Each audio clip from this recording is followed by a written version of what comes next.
Hi friends.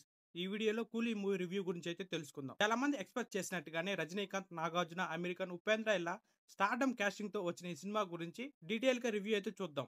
Story విషయానికొస్తే అసలు కొత్త ఏమీ లేదు. దేవా ఫ్రెండ్ సడెన్‌గా అయితే చనిపోతాడు. అతన్ని ఎవరు చంపారు? ఎందుకు చంపారు? వాళ్ళ సిండికేట్‌ని దేవా ఎలా ఫేస్ చేశాడు అనేదే స్టోరీ. స్టోరీ ప్లస్ సింపుల్‌గా ఉన్న మాస్ ఆడియన్స్‌కి అయితే కనెక్ట్ అయ్యేలా ట్రై చేశారు. కానీ ఎక్స్‌పెక్ట్ చేసినంత స్ట్రాంగ్ రైటింగ్ అయితే లేదు భయ్యా.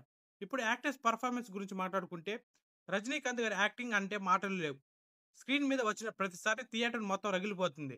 సెకండ్ హాఫ్ లో ఆయన డామినేషన్, ఎలివేషన్ సీన్స్ అయితే రాంపేజ్ అని చెప్పాలి. నాగార్జున గారి విలన్ గా అయితే ఎంట్రీ ఇచ్చారు, కానీ నిజం చెప్పాలంటే రోల్ అసలు ఆయనకి సెట్ కాలేదు. ఫస్ట్ హాఫ్ లో ఆయన స్క్రీన్ ప్రెజెన్స్ ఉన్న ఇంపాక్ట్ మాత్రం మిస్ అయిందని చెప్పాలి భయ్య. శోభిన్ క్యారెక్టర్ మాత్రం బాగా రాసుకున్నారు. ఫస్ట్ హాఫ్ లో ఆయన వర్కౌట్ అయ్యాడు.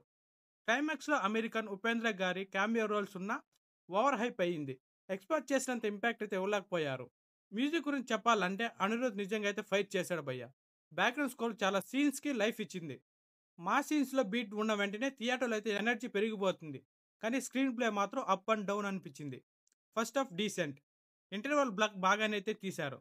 కానీ సెకండ్ హాఫ్ లో ఫ్లాష్ బ్యాక్ లాక్ చేయడం, క్యామియో మీద ఎక్కువ డిపెండ్ అవ్వడం వల్ల కొంచెం బోర్ అయితే ఫీలింగ్ వస్తుంది. ఇంకా పాజిటివ్ చూసుకుంటే రజనీకాంత్ గారి పర్ఫార్మెన్స్, అనిరుద్ మ్యూజిక్, కొన్ని ఎలివేషన్ సీన్స్ హైలైట్ అని చెప్పాలి. ఇంకా నెగిటివ్ చూసుకుంటే సింపుల్ స్టోరీ, న్యూ ఎలిమెంట్ లేకపోవడం, ఫ్లాష్ బ్యాక్ మీద ఓవర్ డిపెండెన్స్ అవ్వడం. ఇంకా ఫైనల్గా చూసుకుంటే కూలీ సినిమా ఒక పక్క కమర్షియల్ ఎంటర్టైనర్ అని అనుకుని వెళ్తే సాటిస్ఫాక్షన్స్ అయితే వస్తారు భయ్య. ఎలాంటి హైప్ ఎక్స్పెక్టేషన్స్ లేకుండా వెళ్తే ఒకసారి అయితే చూడొచ్చు. కానీ ఇది ఎల్సీయూలో నెక్స్ట్ లెవెల్ పార్ట్ అవుతుందేమని ఎక్స్పెక్ట్ చేస్తే మాత్రం ఖచ్చితంగా డిసప్పాయింట్ అవుతారు. నాకైతే మూవీ ఓకే అనిపించింది. మీకేమని అనిపించిందో కింద కామెంట్లు అయితే చెప్పేయండి. ఇంకా ఇలాంటి మూవీ రివ్యూస్ కోసం అయితే ఛానల్ అయితే సబ్స్క్రైబ్ చేయడం మర్చిపోవద్దు.